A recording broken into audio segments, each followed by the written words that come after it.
Hey up folks, so as you can probably tell I'm out today and it's absolutely chucking it down, but rather than staying at home I thought I'd come out and test my waterproofs out and bring you guys with me so you can stay nice and dry at home.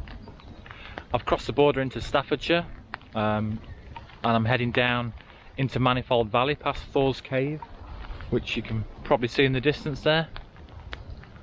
So I brought with me a small tarp that I've got. I'm going to try and find somewhere to set that up and do a bit of cooking on my alcohol stove underneath it. Other than that, we'll explore the valley a little bit, see if I stay dry in these clothes, and yeah, come along for the ride and let me know what you think in the comments below. I'll bring you back in a bit.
Nice little stream running down here, and that's the way later that we'll be going back up to the top.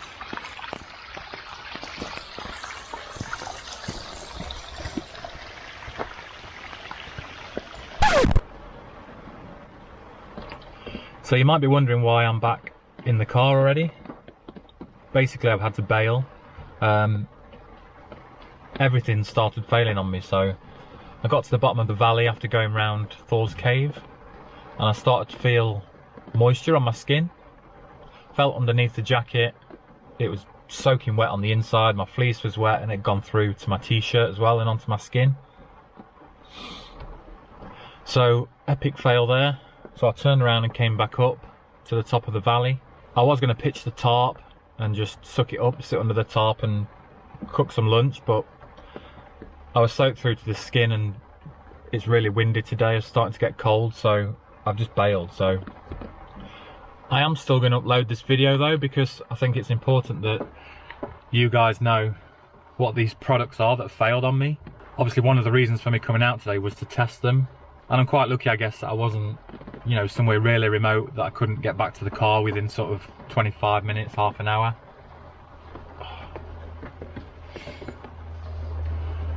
So yeah, the jacket was a Gelert pack-away waterproof jacket. It's supposed to have a 5,000mm hydrostatic head, but I think someone's added 3 extra zeros onto that. It lasted, it was about 20 minutes it took me to get to the bottom of the valley. So it didn't last 20 minutes and it's probably starting to soak through well before that. I've tried out some waterproof Craghoppers trousers, so these are the Kiwi ones that I've got on, but they're meant to be the waterproof ones.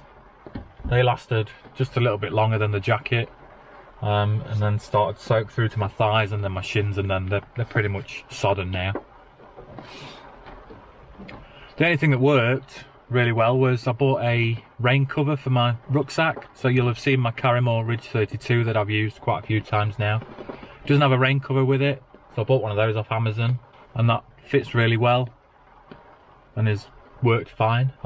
My rucksack is wet because it started to soak in from the bit that was on my back, so that's obviously no fault of the rain cover. So yeah, I guess it just highlights again the importance of testing your gear and knowing your gear before you go out somewhere really remote that you've never been to before. I've been here quite a few times, so I know my way around and I knew exactly how to get back to the car quickly if something did go wrong.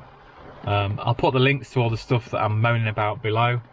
Obviously not so that you can buy it, but so that you can see exactly what it is and you know to avoid it. There will be people that comment with, you know, you get what you pay for and all that kind of stuff, but I think that's true to some extent. But if you're advertising a jacket as a waterproof jacket, the minimum you can expect is for it to be a jacket and for it to be waterproof. Surely that's not too much to ask. Same with the trousers. I mean, these aren't budget trousers, they're sort of mid-range, I would say. I got them at the outlet store, but I think they're about 60 quid normally. I would have expected them to work better than they have. So the tarp, I know I haven't shown you that yet. Again, I got that from Amazon, and it's quite small, but it's just big enough to put 2 corners on the floor and then 2 corners propped up on trekking poles. So I'll bring that out again next time, and I'll show you that properly. So yeah, avoid Gelert waterproof jackets, avoid Craghoppers waterproof Kiwi trousers, and make sure you test your gear. Make sure you know how to get back to your car quickly if your gear does fail. Obviously, once you've tested it and you're happy with it, get out there and enjoy it. Right, so I'll stop moaning now. We'll leave it there. I'll get back on the road, get the heater on and get dry. If you want to see more gear reviews, whether they're successful or not, just whack the subscribe button. Hopefully by putting this out there, I've saved somebody else from getting drenched and having to bail and buying crap kit. All part of the service. So stay safe, and I'll catch you next time. Bye.